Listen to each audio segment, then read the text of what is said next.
wa rahmatullah. ñoo ngi nuyu kilifa yi fi nekk yëpp di jiital ci nuyoo bi Cheikh Mouhamadul Muntaxa di ñaan suñ borom defal ko sutura ak tawféex ba yéene bi mu am ci liggéeyal maamam suñ borom defal ko ci lu kaw a njortom di nuyu kilifa diine yi nekk ci réew mi yëpp di jiital ci nuyoo bi aussi président de la république son excellence Bassirou Diomaye Faye di nuyu président Ousmane Sonko président Pastef le premier ministre di ñaan moom it suñ borom defal ko sutura ak tawféex di jiital ci nuyoo bi aussi sëñ Cheikh Thioro honorable di ko ñaanal tawféex ak ndam lu yaatu di nuyu directeur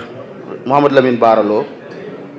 di nuyu Serigne Assane Mbacké ak kilifa yi ma xam ak yi ma xamut yëpp di tuub ci lim bi ndax des fois nga lim bàyyi nit te loolu day diis waaye yéen ngeen xam ne seen njaboot dafa yaatu ngeen gën a ràññetle parce que man seen njaboot laa bokk waaye gisuma sama bopp ci yéen parce que man première industrie laitier bi nekk Sénégal man maay seen représentant fii ci Touba kon ci njaboot gi laa bokk te day def ay chiffre d'affaires ay milliards fii ci dëkk bi ak ci région bi na ngeen xam ne bis ni ki tey bu ngeen ko xamutoon seen njaboot laa bokk.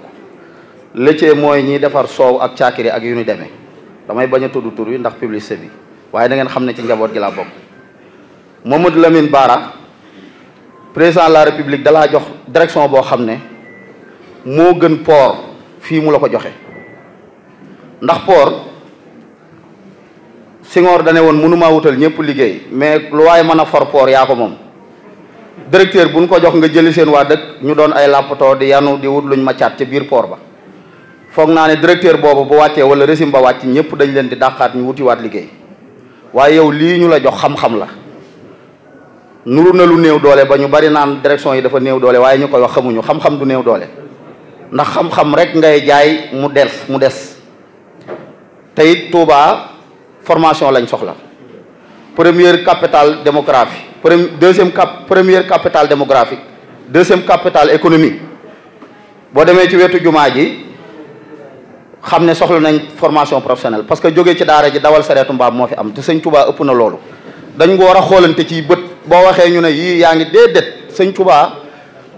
dëkk bi dañ ko war a développé te xoolante ci bët waxtaan Touba tollut foo xam ne ay sareetu mbaam ñoo wër di daw ci dëkk bi di wër jumaa ji beneen bi li tax ma ne formation professionnelle moo gën port ci ñun waa Touba parce que moom lañ soxla Thiès boo fa demee 60% yi jàng nañ ñu ngi ci bureau yi mais fii lu ci ëpp daara ja la ñuy jógee xam lañ war a xam bu delsee bu sa mag doonut commerçant wala sa nijaay du wutal la bitig sareetu mbaam ngay wut dem ca wetu jumaa ja wat sa bopp te loolu sëñ Touba ëpp na ko kon loolu nañ ci bàyyi xel beneen bi mooy xam-xam bi nga xam ne mooy formation professionnelle boo ko defee ci nit ñi imaginer tey médecin bi xam-xamam tey fanweeri nit mën nañoo xëy ñëw ci clinique am mu consulter leen ku ne fay 20 000 te heure bu xëyaatee ba keroog muy faatu xam-xam bi dafay nekk kon li muy joxe pertu ko mais man mii di jaaykatu oto bu ma jaay ñàkk naa ko kon looloo tax ma ne formation professionnelle moo gën port fii ci dëkk bi ci fu wér laa ko teg ndax port lu ëpp ci li muy créer ay baara njënd la baara njënd nag baax na waaye ku am lu ko gën a oyof te ñam wa ca nekk ëpp doole tamit moo gën foofu laa waxee kon Lamine Bara ñun poste yu ñu président Ousmane Sonko jox sa poste boobu dong bu doon moom la képp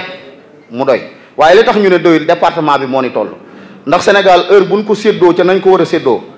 Touba moo ciy ëppale parce que mooy première capitale démographique moo ëpp ay nit am réew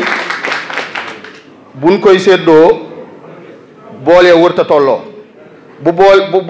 boolee tolloo it lay dem ca boolee wërta tolloo te heure bu séddale mi jaaree yoon rek Touba gis boppam te beneen bi mooy sëñ Cheikh Thioro dégg naa mu am fu mu laal ba am ay nit ñu ma woo ne ma sëñ bi li mu wax tàng na de ma ne leen daa war a tàng ñun waa Touba ak département bi lu ñu leen masa laaj jox nañu ko bi ñuy laaj bakkan ñi faatu ñëpp ci procès bi buñ dee fukk juróom-ñett yi Touba lañ leen suul ñu ne woon ci kaso bi buñ dee 100 personnes 60 yi Touba lañ dëkk bu ñuy wax bataayu Kaffrine danoo fàtte bataayu Mbàkke mbàccum gerte mi amoon Mbàkke mës am te li waral loolu lépp duñu ay dof duñu ay ngaaka dañoo donnoo ci sëñ Touba bañ nguur si indi bañ ak dëgg moo tax kenn mënuñoo tàggale lii moo ñu boole ak président Ousmane Sonko te dëkki sëñ Touba yii ci commune Touba lañ bokk te bu ñu wootee budget bi duñ leen bàyyee xel ndax Touba dafa bëri doole parce que man ci industrie laa nekk mais li may jaay fii ci arrondissement Touba bii su ma fi dee jaay maanaam exemple 300 millions par weer mënumaa jaay jëmmi région Diourbel 30 millions kon xam nga ne Touba mëdd na dëkk yépp parce que classement bi ma nekk ci usine bi ma nekk muy barem ñu mën koo nat bu Dakar jàllee arrondissement Touba moo ci topp ak Mbour ni mel ak Thiès yépp Touba moo ci topp te it ku ubbi sa société wala nga ubbi sa banque wala lu mën a doon boo defee benn Dakar Touba ngay def beneen bi te ba léegi nag loolu ñëw Touba lépp Touba gisut boppam ci loolu kon sëñ Cheikh Thioro li nga waxaat ko te man loolu laa gëm te loolu nga war a wax bët bu rusul toj projet bi nii ko askanu Touba def ak département Mbacké amul fenn Sonko ko waxal boppam nee na lii ma am ci département bi ma ko Ziguinchor ga ma dëkk ñun li ñu leen di laaj du lu jëm ci poosu Moustapha Diouf Lambaye wala ci Lamine Bara Lo wala sëñ Assane Mbacké wala kenn ñun fa ñuy xuloo ay postu ak ay lu ma ci am ak may ma ci yàq kenn duñu fa seen li ñu war a def lañ war a def mais li ñuy laaj mooy intérêt commun li sëñ Cheikh Thioro wax ne diggante Touba Fall wala diggante Kayra Mbaye buñ ko tëliwut du ma woote budget bi li mu wax la war a wax bët bu rusul toj ñun li ñuy laaj dañ ñu koo jox ba pare askan wi taxaw ci suñu wet xëy na buñ dundee ba heure bi wala Macky faagaagaluñu wala lobby yi nekk ci dëkk bi faagaagaluñu xam nañ ne askan wi dañ ñoo teg bët te def ñu or def ñu jamaa ñun duñu ay istaar askanu Touba ñoo dégg bëgg lu baax tey gor lun ñu mas a laaj ñu jox ñu ko kon nag sëñ Cheikh Thioro boo këmaxul ministre bi mu indi tali bi yow ma këmax la nga këmax ko wasalaamaaleykum wa rahmatullah jërëjëf